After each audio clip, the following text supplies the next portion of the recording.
medida que pasan las horas crece la preocupación en el Partido Popular por lo que está pasando en Extremadura. En Génova cada vez ven más cerca la posibilidad de una repetición electoral ante los órdagos de Vox. David Junquera, buenos días.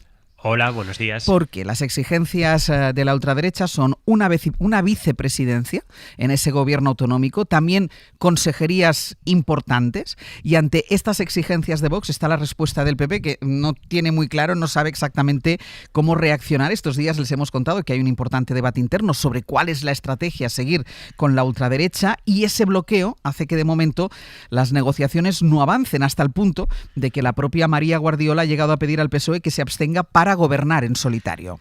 Fue un brindis al sol. El PP extremeño sugería que, teniendo en cuenta que el PSOE antes era primero y se ha descalabrado, pues bien podía validar la investidura con una abstención por cortesía política y parlamentaria. Génova, por su parte, creía que si los socialistas tienen tantas ganas de parar a la ultraderecha, lo lógico sería franquear el paso a un gobierno de Guardiola en solitario. Tanto unos como otros saben que una investidura gratis et amore es imposible, que eso no va a pasar y que va a tocar pasar, pero un mal rato negociando con Vox. Justo estamos en ese momento, el de sufrir las exigencias de su futuro socio. Fue llamativo ayer no escuchar a Abascal desfogándose contra Feijóo en la tribuna del Congreso.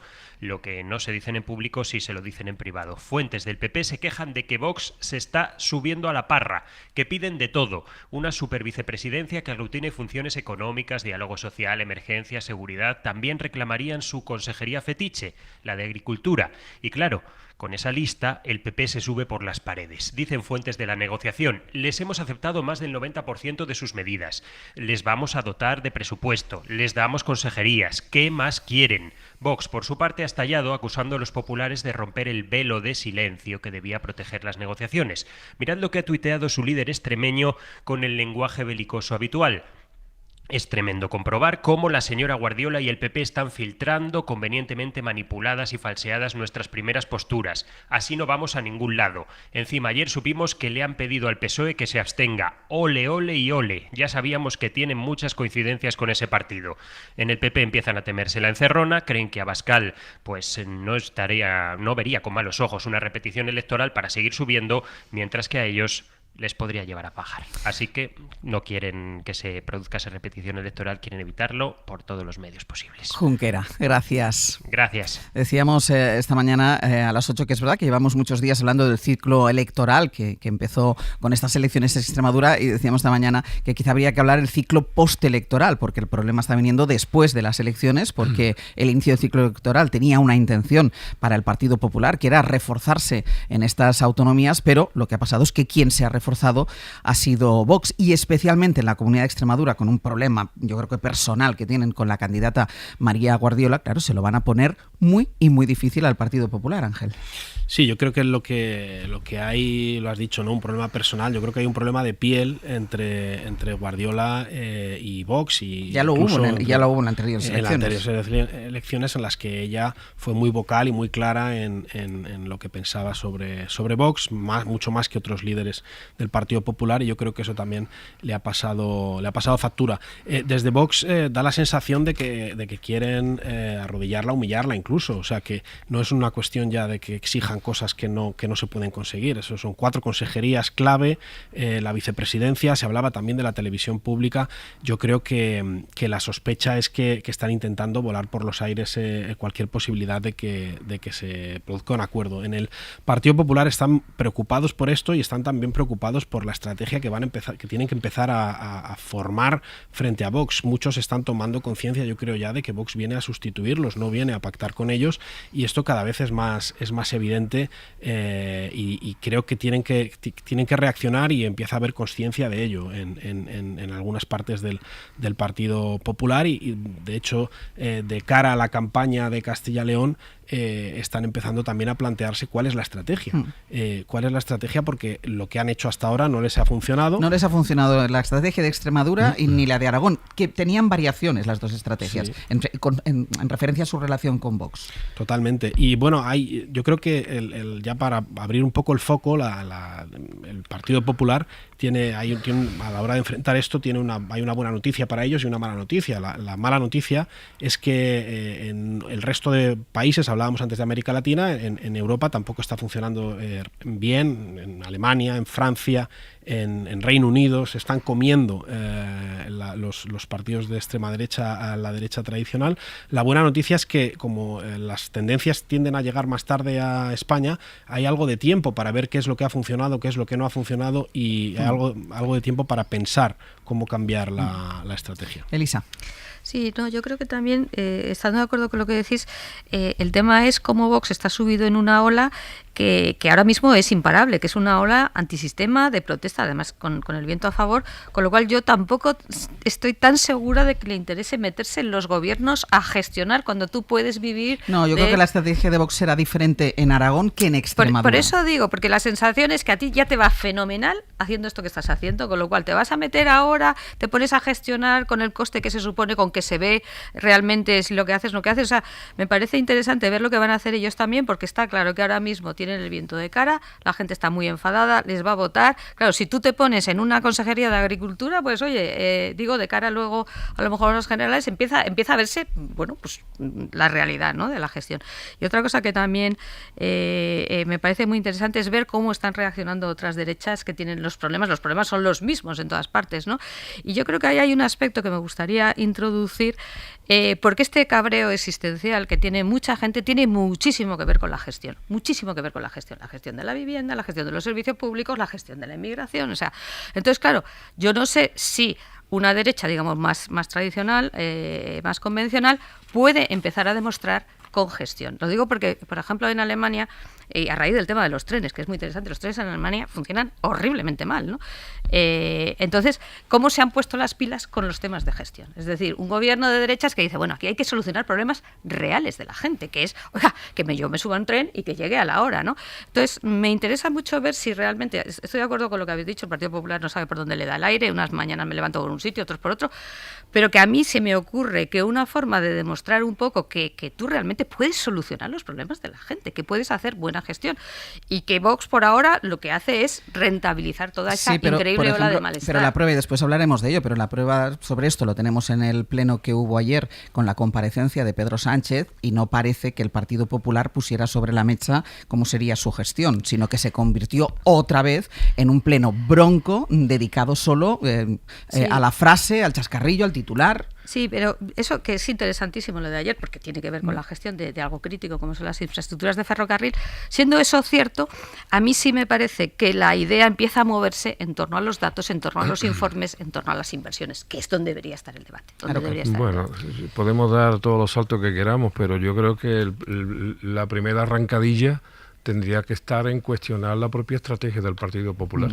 Porque ha sido el Partido Popular, él solito, sí, el que se dirigido por Feijóo, supongo, o por algún gurú desconocido, el que ha determinado que su estrategia tenía que consistir en adelantar las elecciones en todas partes para arrinconar a Vox. Y le ha salido mal. O sea, por tanto, lo primero que tendría que hacer el PP, o bien autocriticarse, o bien reconocer que tiene que cambiar de estrategia. Pero la estrategia es suya. Ellos se han metido en la cochinera solo. No, nadie los ha metido a ellos. Y por cierto, hablando de experiencia de gestión, es que Guardiola ya ha tenido un consejero de Vox responsable de Agricultura y Mundo Rural. O sea, que es que lo primero que se pierde en el análisis político, lo primero que no debería de perderse es la memoria. O sea, que no es algo nuevo que entre Vox en el gobierno, es un déjà vu. O sea, ya ha pasado.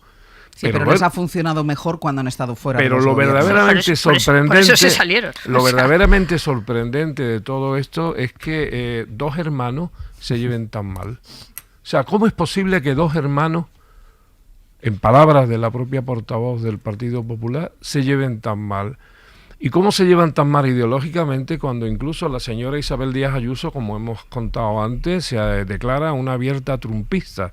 Es decir, se declara en el territorio político de la extrema derecha. Bueno, pues así todo se sigue llevando muy mal. ¿Por qué? Porque yo creo que lo que está ocurriendo en España es que hay unas macroprimarias, o si queréis lo decimos en americano, un macro caucus en la derecha, y en donde la derecha, digamos, convencional está siendo superada por la extrema derecha.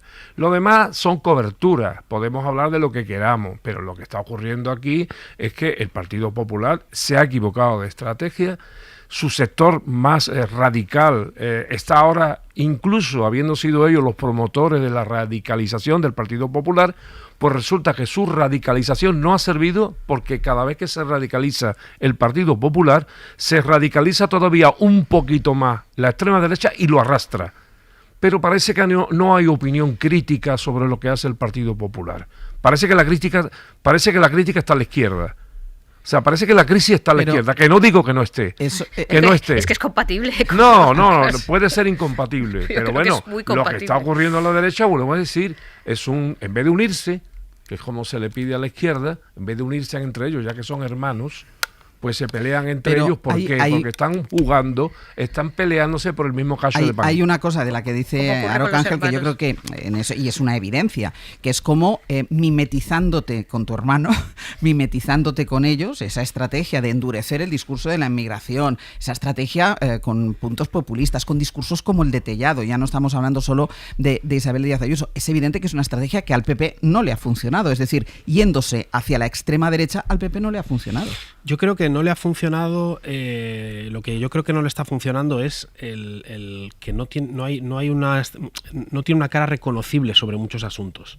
No tanto que sea muy radical en algunas cosas o que sea muy moderado en otras, es que no hay una cara reconocible. Muchas veces yo creo que el ciudadano no sabe qué piensa el Partido Popular sobre algunos temas. Creo que eso es lo que... Sobre la mayoría. Eso es algo que no le está funcionando. Pero si ves, y por volver un poco a los ejemplos de otros países, el caso, por ejemplo, alemán, Merz ha endurecido mucho el discurso, pero es un discurso sólido. Puedes estar de acuerdo o no puedes estar de acuerdo, pero es un discurso sólido, coherente y de altura de miras. Y ahí está funcionando. Y también creo otra cosa, que los cordones sanitarios no han funcionado en muchos sitios. El caso de Francia, por ejemplo, es el más impactante. Han estado conteniendo durante mucho tiempo el agua y han embalsado tanta agua que cuando esto estalle en las presidenciales de 2027 vamos a tener a la extrema derecha frente a la extrema izquierda seguramente en una segunda vuelta, y la extrema derecha ya está adoptando un perfil mucho más institucional precisamente para ganar la segunda vuelta y convertirse en lo que yo creo que va a ocurrir, que a no ser que cambien las cosas, pero creo que es lo que va a pasar allí. O sea, después de contener tanto el agua, el estallido va a romper las tuberías. Claro, pero comparabas el discurso de Feijóo, entiendo que es el líder del Partido Popular, con el de Merz, y es verdad, no estarás de acuerdo con algunas cosas de las que dice Merz, pero sí es verdad que es un discurso sólido, y tú decías, pero claro, el problema del Partido Popular es que por la mañana dice una cosa y por la tarde dice otra. Sí, no, totalmente. Yo creo que lo hemos comentado muchas veces aquí, ¿no? O sea, no saben a qué carta quedarse, y entonces al final esto confunde al electorado y confunde a la ciudadanía, y al final tienes que decidir qué quieres ser, ¿no? Dice Javier una cosa muy graciosa, son dos hermanos, los hermanos se pelean siempre por las herencias, esto, con perdón, es un clásico, ¿no? Claro. Todo va bien hasta que, oye, todos queremos la mesa de mamá o el cuadro de papá. Pero dicho eso, estoy totalmente de acuerdo que, para mi juicio, la única solución de una derecha, digamos, convencional pasa por un discurso mucho más sólido, que puede ser más radical, ojo con eso, o sea, que puede ser con aristas que no son las que tenía, pero sobre todo que sea solvente, que sea serio, y que no sea cada media hora y los jueguecitos de Chivito Quiles por la mañana y por la tarde doy datos de inversión en infraestructuras. Yo creo que eso sería, una cosa muy razonable, o que la gente pensaría que es razonable. Claro. Hombre, yo lo que no estoy de acuerdo en que no haya caras reconocibles dentro de la derecha española. Hombre, si al final nos está escuchando el señor Feijóo y escucha que le estamos diciendo que la derecha no tiene una cara reconocible, sí, la tiene, es Feijóo. Bueno, tiene muchas, ¿no? ¿Y cómo no va a ser reconocible la cara de Isabel Díaz Ayuso si está todos los días en los medios de comunicación? Pero todos, Sí, es muy reconocible. Pero y no es reconocible, ¿no? Y no es reconocible Masón.